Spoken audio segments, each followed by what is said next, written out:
407 years ago, our fathers brought forth on this continent a new nation, conceived in liberty and dedicated to the proposition that all men are created equal.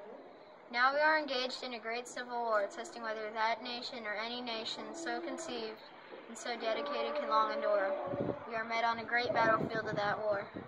We have come to dedicate a portion of that field as a final resting place for those who here gave their lives that that nation might live. It is altogether fitting and proper that we should do this. But in a larger sense, we cannot dedicate, we cannot consecrate, we cannot hallow this ground. For the brave men, living and dead, who fought here, have consecrated it far above our poor power to add or detract. The world will little note nor long remember what we say here, but it can never forget what they did here. It is for us, the living, rather, to be dedicated here to the unfinished work which they who fought here have thus far so nobly advanced.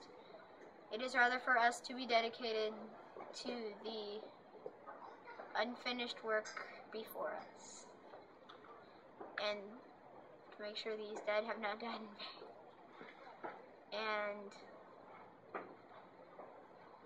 vain. And we gave a full measure of devotion, for they gave the last full measure of devotion, or we give increased devotion, for they gave the last full measure of devotion.